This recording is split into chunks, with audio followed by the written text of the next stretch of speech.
What's up, guys? Welcome back to the channel. Boozer here. Thanks for stopping by. Hopefully, you guys having a great day so far.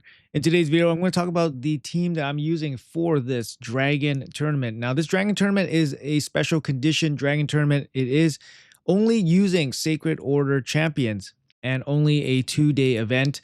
Now, what is going to be involved in this Dragon tournament? We do have 20, yes, 20 Prism Crystals up for grabs. The current summon pool is for headline champion He-Man. It's like a magic-based pool of champions. And the amount of crystals that you need to get one pull is 40. So we recently just had 20 crystals in the Spider tournament, which was also special conditions.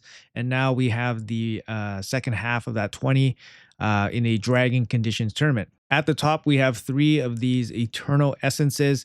It feels pretty dang bad to get these, but I mean, for 2100 energy, you're going to guarantee yourself 3 of these. It is what it is. Converting energy into this very scarce resource, you kind of have to if you're in the end game. Now, there is some good things that are happening right now for this Dragon tournament. First of all, there is a 3x speed boost on the gear. So obviously, speed gear is still very relevant, especially if you're just progressing through the game. Speed is going to be a very important stat for you and a very important set. So that's happening. And we also have, at least for today, we have the end of the Gear Hunters event. So that's going to be still active also. So make sure you guys jump in. Like if you had some energy and you want to spend it in the Dragon tournament, spend it today so you get some additional value from this Gear Hunters event. Tomorrow we do have champion training. Let's take a look at the Sacred Order and see what kind of teams we can put together here. Obviously, you got to work with what you have, but I'll show you guys exactly what I'm using. If you guys are still progressing through your game, the easiest way to get points in these types of dungeon tournaments is actually to do dungeon level 20. It just gives you the best points per energy conversion. So make sure you guys tackle that. It's not going to give you guys the best gear. The best gear will come from the hard difficulty stages. But if you want to conserve energy, then level 20 is the best way to go. Most likely, you're going to put together some champions or some teams that center around Deacon Armstrong. He's very solid. He brings leech, decreased defense, speed boost. You might incorporate somebody like Carno or even Godseeker Near just for a revive. For damage, Phoenix against the waves could be okay. We're going to have to look into some legendaries. If you have Alice, Alice can be a decent damage dealer. Keep in mind that level 20 is magic affinity. If you have Basim, Basim could also be a decent damage dealer. Against the boss, though, you're going to need something like HP burn or poisons. So we're going to have to look at our man here, Ezio. Ezio is unbelievable for Dragon and probably one of your fastest options. Somebody like Venus could do some damage with poisons and HP burns if you're lucky to have her. E-Man could also be quite decent. Also, Corvus, also decent, especially with the poisons. Just looking through the entire faction here, not too many options for a Sacred Order to do high difficulty with high speed. But I'll show you guys what I'm using here. And this is what I'm using. I just ran 18 runs with this solo Ezio and it ran 100% just to show you guys that it's actually doable. I'm only running stage 8 here, but this type of build is definitely very viable if you just juice up the stats a little bit more. I'll show you guys a run real quick.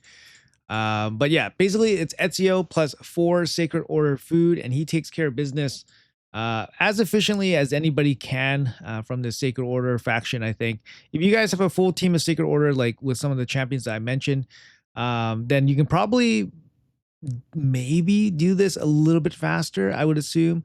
But Ezio is very strong against the boss, and I think he would probably be part of your full Sacred Order team anyways. But the build that I have him in is a solo specific build. So this allows him to run through the dungeon, maybe a little bit slower than a full team, but it does allow him to bring 4 food champions into this. And that's going to be really good. So right now we're farming for the Dragon tournament points, and we're getting some double dipping opportunity by, getting some Gear Hunter points credit. And then tomorrow we'll get some training points as well. We'll be able to farm up some more food tomorrow and get some points for the training. So yeah, just trying to maximize every single instance when you're in this game, obviously. When you're spending energy, you want to maximize your return. So here we get to farm up some food. We get some points in various different events, which will equate into more resources.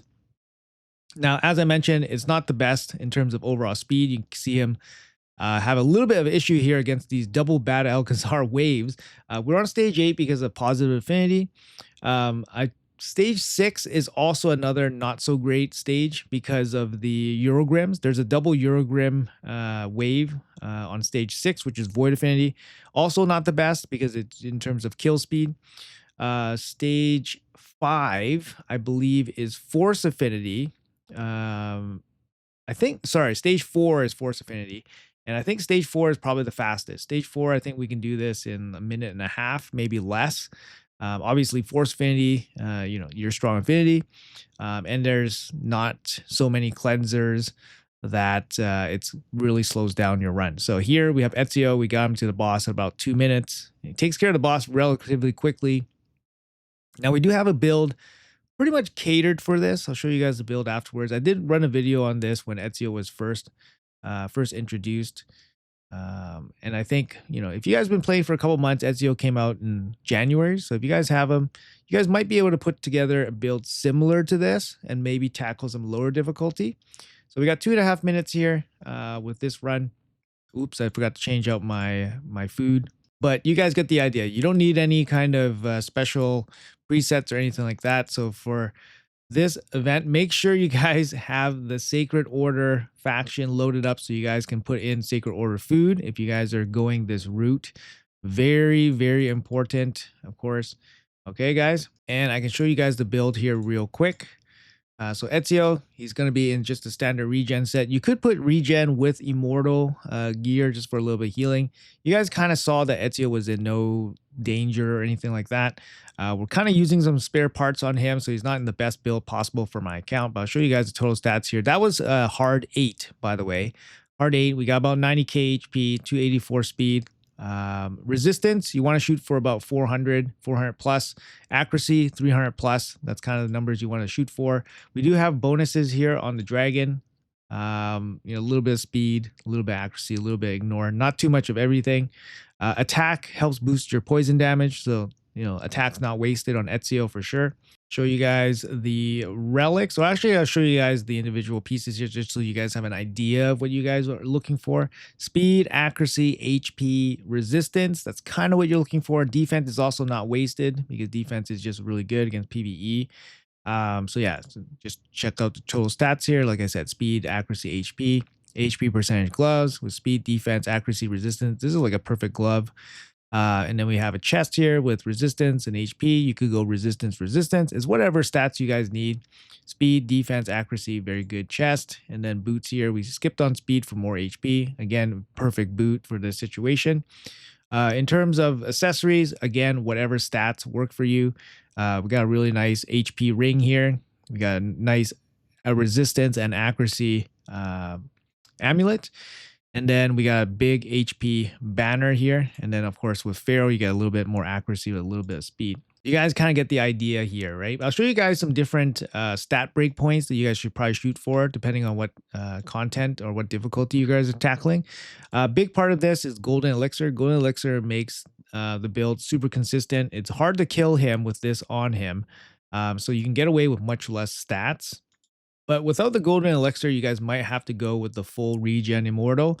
With Golden Elixir, you can definitely get away without it. In terms of overall gems, just pick anything that can kind of help him take less damage, get more turn meter, or do more damage. Like here, I don't know if the 10% more damage in dungeon battles equals more poison damage. I'm not 100% sure. I just used this Golden Elixir because it was a spare one I had laying around. In terms of masteries, in terms of blessings, Brimstone definitely helps. I think Brimstone is going to be the go-to for any kind of PvE. There's no real other choice. Brimstone obviously very helpful against waves and bosses.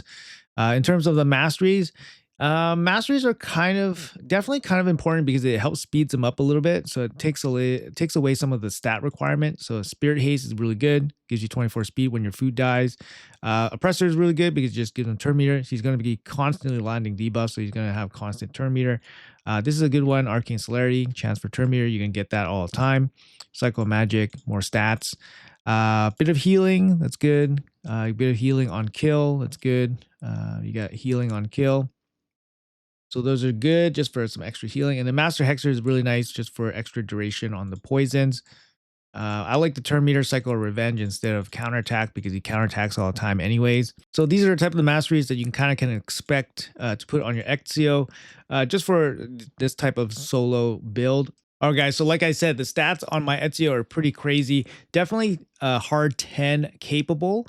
I think the fail rate on it is still possible. So I opted not to go for the non 100% run and I just went for the stage 8.